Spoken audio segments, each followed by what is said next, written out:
Përshëndetje miq të emisionit ton. Sot do të flasim për një problematik që tek shumë njerëz pothuajse shfaqet dhe krijon bezdi nga më të ndryshmet, sidomos gjatë defekimit, për hemoroidet.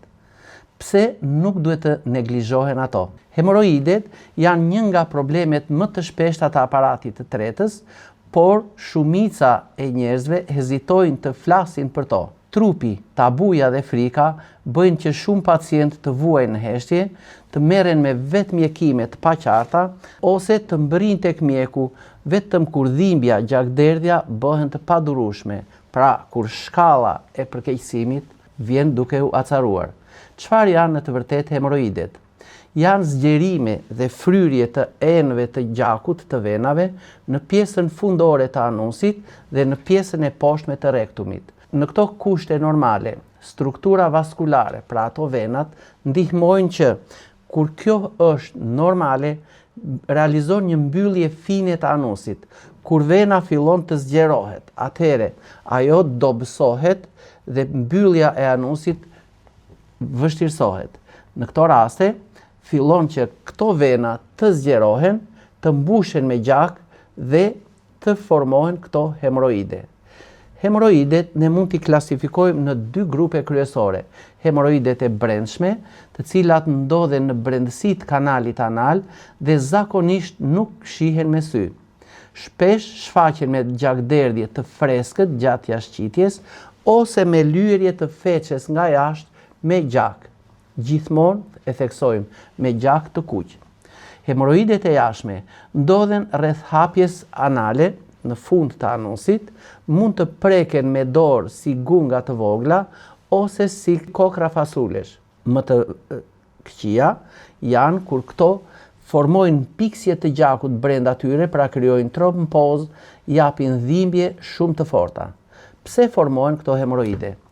Nuk krijohen nga një shkak i vetëm. Zakonisht janë rezultat i disa shkaqeve ose i disa faktorëve që veprojnë së bashku dhe rrisin presionin në venat e rajonit anal. Për shembull, një kapslik i shtuar, një defekim një herë në 4-5 ditë ose 3 ditë, një shtyrje e fortë gjatë jashtëqitjes bëhet shkas për rritjen e presionit të gjakut.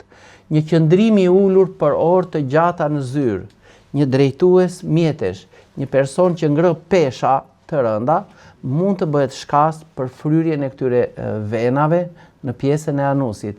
Obeziteti dhe mungesa e aktivitetit fizik bëhet përsëri shkak për një rritje të presionit të gjakut. Shtatzania dhe lindja bëhet shkas për një rritje të presionit në venat e legenit dhe ndikon drejt për së drejti në formimin e hemoroideve. Një dietë e varfër në fibra dhe e pasur me ushqime të papërpunuara përsëri do të na ndihmojë në krijimin e hemoroideve. Qëndrimi për një kohë të gjatë në tualet, edhe sidomos siç e kanë disa të rinj që përdorin ndoshta edhe telefonin, edhe kjo na ndihmon, pasi duke qenë të ulur, gjithë presioni i gjakut shkon në këto venat e anusit dhe ato pak nga pak rrisin atë diametrin e tyre. Predispozita gjenetike, një dobësi e lindur e murit venoz, edhe kjo bëhet shkas për krijimin e hemoroideve. Po cilat janë ato simptoma kryesore që juve duhet t'ju shqetësojnë? Atëhere, nëse vëmë re një gjakosje, një skuqje të letrës higjienike kur fshihemi, duhet të shqetësohemi sepse diçka po ndodh me sistemin e tretjes. Në qoftë se kemi dhimbje ose djegje në zonën anale, sidomos gjatë jashtëqitjes dhe kur kjo dhimbje dhe djegje zgjat si thuash 1-2 orë ose edhe më tepër, duhet të shqetësohemi se ka diçka që nuk shkon në sistemin e tretjes. Nëse kemi kryer dhe irritim rreth anusit, por që duhet na vej mendja edhe për parazitët, atëhere ne duhet të mendojmë që në sistemin e tretjes, në pjesën fundore të saj, qoftë edhe të sigmës, mundet që të kemi ndonjë skuqje të shkaktuar ose nga parazitët ose nga këto çrregullime që unë thash më lart. Nëse vëmë re sekrecione të lehta dhe mukozë që e lagin zonën e anusit dhe irritojnë lëkurën, Edhe kjo pra një mukus, një si gjel, edhe kjo bëhet shkas për krijimin e hemoroideve dhe ne duhet ta vlerësojmë këtë gjë. Nëse kemi një vështirësi në ulje ose një qëndrim të gjatë ulur kur hemoroidi është i trombozuar, edhe kjo ne duhet të na shqetësoj patjetër dhe duhet shkojmë tek mjekët për ekzaminim të mëtejshëm. Nëse do të vëmë re qoftë hemoroidet e brendshme, qoftë hemoroidet e jashtme, ato kanë një shkallë ose një përshkallëzim të tyre. Cilat mund të jetë për shembull këto shkallë ose si mund t'i klasifikojmë ne këto hemoroide? Për të kuptuar rëndësinë dhe për të zgjedhur trajtimin e duhur, hemoroidet e brendshme shpesh ndahen në 4 shkallë klinike. Shkalla e parë, kur hemoroidet janë brenda kanalit anal, nuk dalin jashtë, por japin vetëm gjakderdhje dhe ne shikojmë që feqja lyhet me gjak nga jashtë ose mbasi ka defekuar njeriu, ndoshta mund të pikojnë disa pika gjaku. Shkalla e dytë, hemoroidet dalin jashtë gjatë jashtëqitjes, por futen vetë mbrapsht përsëri në zorën e trash. Sidomos, po të vëmë re, ndërtimi i zorës së trash në 5 cm e fundit ka një vijë që quhet via linea prota dhe ato hemoroide e kalojnë këtë, pra ecin si thuash, kthehet gjaku mbrapsht diçka më shumë se 5 cm dhe e realizon përsëri atë mbylljen fine të pjesës së anusit. Në shkallën e tretë, hemoroidet dalin jashtë, qëndrojnë dhe duhet që njeriu ndoshta t'i fus brenda me dorë. Ndërsa në shkallën e katërt, pra shkallët vijnë gjithmonë duke u përkeqësuar, hemoroidet qëndrojnë gjithmonë jashtë, nuk mund të futen brenda dhe shpesh këto mundet që nëse nuk gjejmë zgjidhje të kërkojnë ndoshta trajtim kirurgjikal ose të vlerësohet mos kemi të bëjmë me ndonjë trompoz, pra kur kjo bëhet diçka e fortë, e nxirr dhe një mas që jep dhimbje. Cilat janë komplikimet e mundshme që mundet të na japin këto hemoroidet?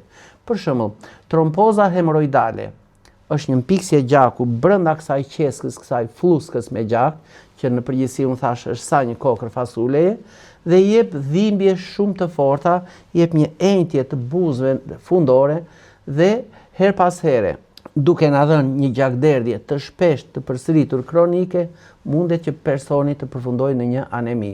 Nëse përsëri ne nuk do të kushtojmë kujdesin e duhur, vëmendjen e duhur, atëherë këto jashtëqitjet kur feqja del e thatë e ashpërsuar, mund të na krijojnë fisurat anale, çarje në brendësi të pjesës fundore të zorës së trash dhe kjo jep dhimbje që mund të na zgjasë edhe disa orë, 2, 3, 4 e kështu me radhë. Mund të më japi një irritim dhe infeksion të lëkurës rreth anusit, por pa përjashuar edhe skuqjen e saj.